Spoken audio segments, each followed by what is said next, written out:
ٹھیک ہے، میں بے قصور ہوں، میں کیا ہوں، یہ ظلم تو کارسانی مردے کی تھا، ٹھیک ہے، میں تو بری ذمہ ہوں، میں کیا ہوں. تو یہ ان کا کہنا اگر اللہ چاہتا تو ہم عبادت نہ کرتے، یعنی اسی بری ذمہ ہوں، اسی حق تے ہیں، اسی حق تے ہیں. تو اپنا حق ظاہر کرنے کے لیے انہوں نے کیا کیا، یہ کہا لا تزال من ارتکاب هذه القبائح، یہ جو برائیاں میں نے کی، یہ قبیح کام، یہ ہمارا کوئی عذر نہیں ہے، ہمارا لا تزال کوئی عذر نہیں ہے.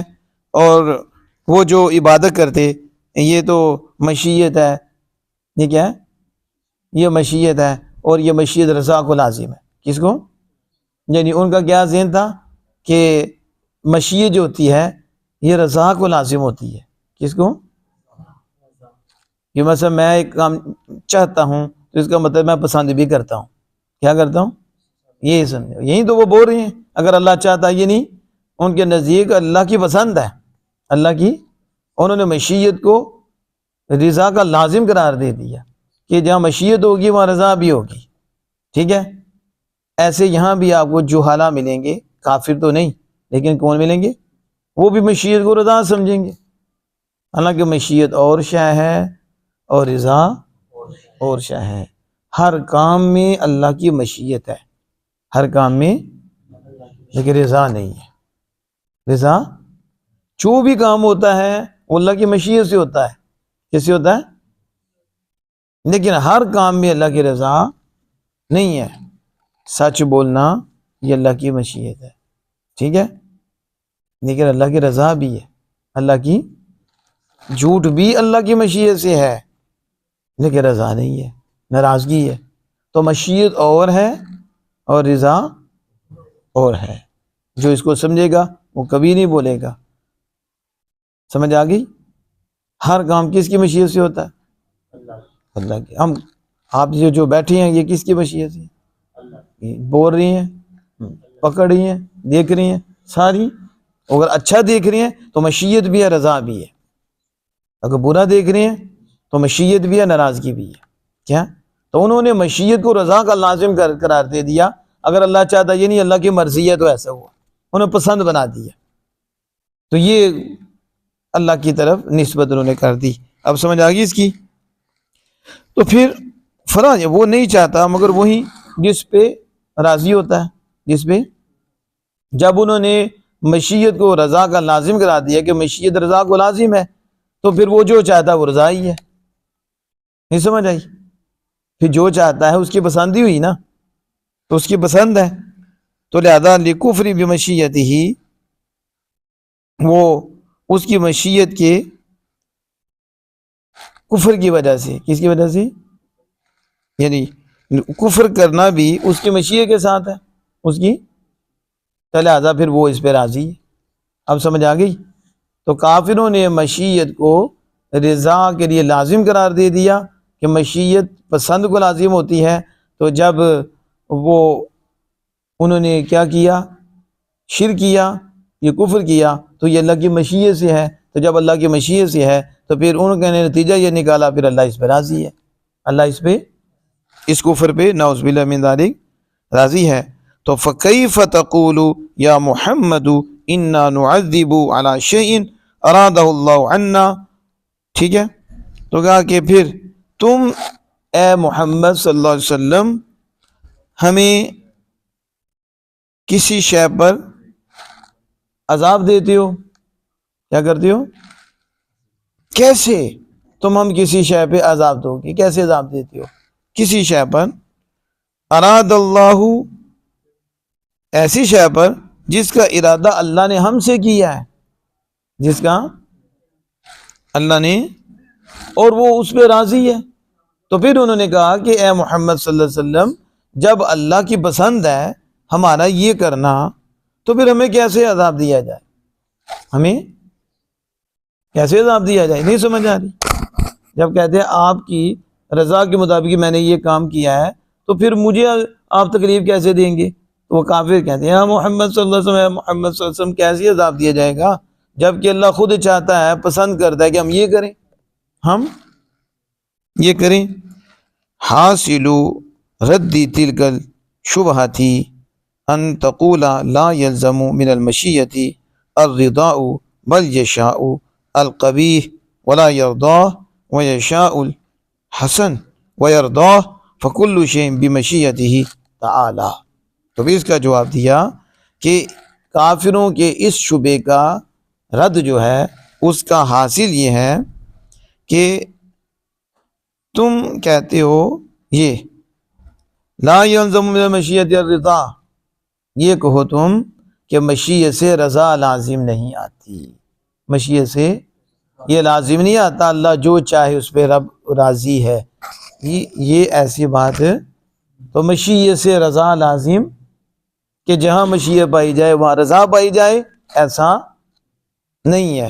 مشیت ہوگی رضا نہیں ہوگی، رضا اور یہ بھی ہوگا، مشیت ہوگی رضا بھی ہوگی، مشیت ہوگی رضا بھی ہوگی، لیکن ہر جگہ ایسا نہیں ہوگا کہ مشیت ہو اور رضا بھی ہو. تو مشیت سے رضا لازم نہیں آتی، بلکہ قبیح کو چاہتا ہے، کس کو؟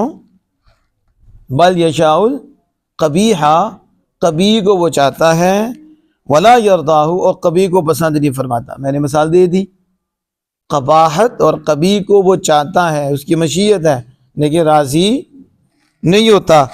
سچ کو چاہتا ہے، سچ بھی راضی ہوتا ہے. جہاں جھوٹ بولنے سے منع کیا ہے وہاں جھوٹ بولنے سے کیا ہوتا ہے؟ چاہتا تو ہے لیکن ناراض ہوتا ہے. کیا ہوتا ہے؟ مشیت تو ہے لیکن ناراضگی ہے. وَيَشَاءُ الْحَسَنَ، اور اچھے کو پسند فرماتا ہے، چاہتا ہے حسن کو، اور جو وہ کرے اسے پسند کرتا ہے.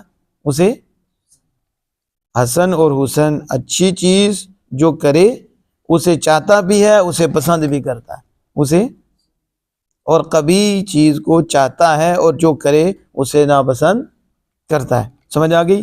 تو پتہ چلا اچھا اللہ کی مشیت ہے اور برا بھی اللہ کی مشیت ہے، لیکن اچھے پہ کرنے پہ وہ راضی ہوتا ہے اور برے پہ کرنے پہ وہ راضی. تو پتہ چلا کہ مشیت اور ہے اور رضا، اور کافروں نے ایک ہی کر دی، کہا جہاں مشیت ہوگی وہاں رضا بھی ہوگی وہاں. تو فَكُلُّ شَيْءٍ بِمَشِيَّتِهِ تعالیٰ، تو نتیجہ یہ نکلا ہر شے اللہ کی مشیت سے، ہر شے، لیکن ہر شے میں اللہ کی رضا. اسلام پسند ہے، اور جو اسلام لائے اسلام اس کی مشیت ہے، اور جو اسلام لاتا ہے اسلام لانا پسند ہے. اسلام، کفر بھی اس کی مشیت سے ہے، اور جو کفر اختیار کرتا ہے وہ اسے نا پسند ہے. اب سمجھ آ گئی؟ تو آپ نے یہ قانون شریعت میں پڑھا تھا، مشیت اور ہے رضا، اور مشیت ہر شے میں ہے، رضا ہر شے میں ہی، رضا اچھی شے میں ہے اور مشیت اچھی ہو یا بری ہر شے میں ہے. ہم اور ہم اس کی مشیت کے بغیر چل ہی نہیں سکتے، سوچ بھی نہیں سکتے. ہر شے اس کی مشیت کے تحت ہے، اس کے وہ چاہتا تو ہوتی ہے. ٹھیک ہے؟ تو شے سی ہے نا مشیت، شے اور مشیت، چاہتا ہے تو ہوتی ہے، نہ چاہے تو کچھ بھی نہیں. اب سمجھ آ گئی اس کی؟ اور آگے جو ضمیر آئی تھی نحنو کی وہ بتا دیا کہ یہ جو نحنو ضمیر نکالی اشرکنا نحنو، تو نحنو کیوں نکالا؟ اس لیے کہ ولا آباؤنا اس کلمہ ہے اور اس کا عطف جو ہے یہ یہ جز کے مرتبہ میں آ گیا تو اس پہ نہیں پڑے گا قاعدے کے مطابق، اس لیے یہ نحنو نکالا. یہ نحنو کلمہ ہے اور اس پر جو ہے آباؤنا کا عطف ہے، اور نحنو موقید ہے اور نا ضمیر اشرکہ میں تاکید ہے، اور تاکید موقع مل کر یہ فاعل، اور پھر اس کا اس پہ عطف پڑ جائے گا آباؤنا کا. تو اس لیے شارح نے نحنو کا ذکر کیا. باقی تخرسون میں تکذیبون یہ بھی بتا دیا. آگے یہ دیکھنے قل فللہ الحجۃ البالغہ، یہ جو انہوں نے کہا تھا کہ اگر ہم چاہتے تو، اگر رب چاہتا تو ہم نہ کرتے، تو کہا کہ تمہارے پاس تو حجت ہی نہیں ہے، تمہارے لیے تو حجت ہی نہیں ہے. حجت تو اللہ کے لیے اور حجت کاملہ تامہ. تو کیا مطلب ہے اس کا فللہ الحجۃ البالغہ؟ تخرسون قاموس میں بھی انہوں نے بیان کیا کہ ہر جھوٹا قول، ہر قول جو زن کے ساتھ ہو، ہر قول جو خیال کی ہر بات جو خیالی ہو، کون سی؟ اسے خرص کہتے ہیں، ٹھیک ہے؟ تو وہ جھوٹ، اسے ہر قول جو زن کے ساتھ ہو اسے کیا کہتے ہیں؟ خرص، تخرصون۔ تو یہ صرف ان کے زن ہے، ان کے زن۔ فللہ الحجۃ البالغہ، یعنی یہ فا تو جواب بے شرط تھا، لیکن شرط کہاں تھی؟ شرط وہ نکالی پیچھے، ان لم یکن لکم حجۃ، اگر تمہارے لیے حجت ہے نہیں ہے تو فللہ الحجۃ البالغہ، تو حجت اللہ کے لیے کامل ہے، ٹھیک ہے؟ تو وہ حجت بالغہ کیا ہے؟ کہتے ہیں حجت بالغہ وہی انزال الکتب و ارسال الرسل، حجت بالغہ اللہ تعالیٰ کی یہ ہے کہ اس نے کتابیں اتاری اور رسول بھیجے، یہ حجت کاملہ۔ اب تمہاری کوئی بات نہیں چلے گی، تمہیں ماننا پڑے گا۔ تمہیں کتابیں کیوں بھیجی ہیں؟ اگر سارا کام بھی جو تم کہتے ہو کہ جو ہم کرتے ہیں یہ اللہ کی مشیت و رضا سے ہے، پھر رسول بھیجے تو کس لیے؟ یہ کتابیں بھیجی کس لیے؟ کہ اسے دیکھ کے تمہیں قدرت دی ہے، تمہیں اختیار دیا ہے، مگر نہ کتابیں بھیجنے کا مقصد، رسول بھیجنے کا مقصد کیا تھا؟ اگر مجبوری ہو تم تو کچھ بھی نہیں، اللہ چاہتا تو ہوتا ہی ہے سارا کچھ، اور رضا ہے اللہ کی یہیں، تو پھر یہ کتابیں تو تمہارے لیے حجت کوئی نہیں، حجت اللہ کی ہے اور وہ کامل ہے۔ وہ کیا ہے؟ اس نے رسول بھیجے، اس نے کتب بھیجی، صرف کتب بھی نہیں بھیجی، کتب کے ساتھ استاد بھی بھیجے۔ ایسے ایک فتنہ آج کل بند ہوا ہے جو کہتا تھا خود پڑھو، ہم نے کہا یہ کتاب بھی آئی ہیں تو حالی کتابیں نہیں بھیجی، کتابوں کے ساتھ بابیں بھی بھیجی ہیں۔ کیا بھیجے ہیں؟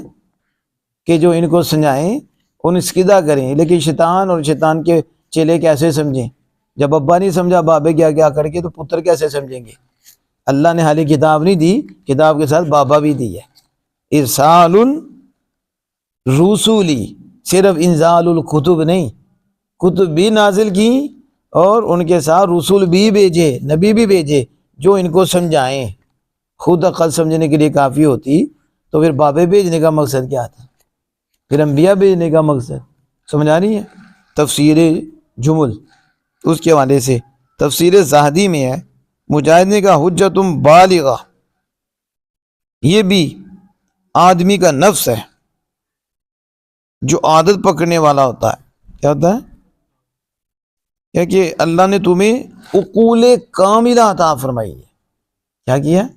جو میں بتا رہا تھا، اللہ نے عقل کامل تمہیں عطا فرمائی، پوری عقل عطا فرمائی ہے، اور فہم پورا دیا اللہ عز و جل نے، اور اللہ نے تجھے کان دیے ہیں جس سے تم سنتے ہو، اور اللہ نے تجھے عیوناً آنکھیں دی ہیں جو دیکھتی ہیں، اور پھر اس نے کیا کیا؟ قدرت بھی دی، اس نے تمہیں قدرت بھی دی خیر اور شر پر، اور اس کو ختم کرنے کی بھی، چاہے خیر کرو چاہے شر کرو۔ آنکھیں دیں، کان دیں، یہ کس لیے دی ہیں تمہیں؟ عقل کس لیے دی ہے؟ صحیح استعمال کرو۔ تھیوری بھی دی ہے، پریکٹیکل بھی دی ہے، انبیاء بھی بھیجے، کتابیں بھی بھیجی، اور ساتھ عقل، کان، آنکھیں، دیکھو قدرت خیر و شر پر۔ اور پھر اگر تم چاہو تو تم عمل خیر کی طرف چلے جاؤ، اور اگر تم چاہو الی عمل المعاصی تو گناہ والے عمل کی طرف چلے جاؤ اور منکرات کے عمل کی طرف چلے جاؤ۔ یہ قدرت ممکنہ ہے، اور معلومۃ الثبوت بالضرورہ، یہ بالضرورت معلومۃ الثبوت، اس کا ثبوت جانا جاتا ہے۔ اتنی قدرت تو اللہ نے سب کو دی ہے، اتنی کہ وہ سمجھے، خیر و شر کو دیکھے اور خیر و شر کو سمجھے، پھر گناہ کے کرنے پر بھی اور نہ کرنے پر بھی اللہ نے قدرت دی، اتنی قدرت تو دی، اور یہ معلوم ہے بالضرورہ، جس کا ثبوت معلوم ہے۔ اور معنی کو ظاہر کرنا اور نافرمانی ایسی چیز کو ظاہر کرنا، یہ بھی قدرت اللہ نے دی کہ برا کام نہ کرے، اس سے بچے، بالضرورہ ہے۔ تو جب بات اسی طرح ہے تو پھر تمہارا دعویٰ کہ تم ایمان اور طاعت سے عاجز ہو، تم یعنی ہم خود ایمان اللہ چاہے تو پھر، اور یہ ہم جو ہے نا وہ اس کی رضا ہے، ہم ایمان لانے سے عاجز ہیں، طاعت کرنے سے عاجز ہیں، دعویٰ باطلہ، یہ دعویٰ باطل ہے۔ پس ثابت ہوا جو انہوں نے ذکر کیا کہ انہو لیس لکم علی اللہ الحجہ، کہ تمہارے لیے کوئی حجت نہیں. حجت تب ہوتی جب تمہاری عقل ہی نہ ہوتی, تمہاری عقل ہی نہ ہوتی, اللہ نے آنکھ کان نہ دیے ہوتے, سمجھنے کے لیے کچھ بھی نہ دیا ہوتا, اللہ نے تمہیں قدرت بھی کچھ نہ دی ہوتی, تم بالکل مجبور ہوتے, ٹھیک ہے, پھر بھی تو تمہاری کو حجت ہوتی. تو بس ثابت ہوا کہ تمہاری حجت نہیں ہے, بل للہ الحجت البالغہ, بلکہ اللہ کے لیے حجت تامہ ہے. اللہ کے لیے اللہ نے کوئی یہ کہتے ہیں ہمارے پاس نبی نہیں ہے, اللہ نے نبی بھی بھیج دی, ٹھیک ہے, انہیں کتاب نہیں, اللہ نے کتاب بھی بھیج دی. آپ کوئی چھوڑا تو کوئی یہ آگے تو حجت قائم کرتے نہ ادھر نہ ادھر. اللہ عز و جل نے بس بندے کو بالکل مختار نہیں بنایا, نہ ہی بالکل مجبور بنایا ہے. اللہ نے درمیان میں رکھا ہے, بندہ ارادہ کرتا ہے اور جس چیز کا ارادہ کرتا ہے اللہ اسی کو پیدا کر دیتا ہے, اس کے افعال پیدا کر دیتا ہے. اچھے کام کرنے کا ارادہ کرتا ہے تو اس کے اچھے افعال پیدا کر دیتا ہے, اور برے کام کرنے کا ارادہ کرتا ہے تو اللہ پاک وہ کر دیتا ہے. تو اب اگر وہ اچھے کا کرتا ہے تو مشیت اللہ کی ہے, لیکن بندہ جو یہ اچھے کا ارادہ کرتا ہے اللہ اس پہ راضی ہوتا ہے, اور یہ جو کرتا ہے اس پہ رب راضی ہوتا ہے. اگر یہ برے کا ارادہ کرتا ہے تو رب اس پہ ناراض ہو جاتا ہے. کیا ہوتا ہے؟ ناراض ہو جاتا ہے. لیکن آگے افعال کون پیدا کرتا ہے؟ اللہ ہی پیدا کرتا ہے. تو مشیت ہر کام میں ہے, رضا ہر کام میں نہیں. رضا اچھے کام میں, رضا کس میں ہے؟ اس لیے کبھی نہیں کہنا کہ برا کام ہو تو وہ بات کر دی کہ نعوذ باللہ اللہ نہ چاہتا, اللہ نہ چاہتا میں نہ کرتا, یہ نہیں, بلکہ اپنی طرف سے کہنا ہے کہ یہ میرا قصور ہے اور اللہ سے معافی طریقہ نہیں ہے, اللہ اس سے ناراض ہے. اللہ پاک عمل کی توفیق عطا فرمائے.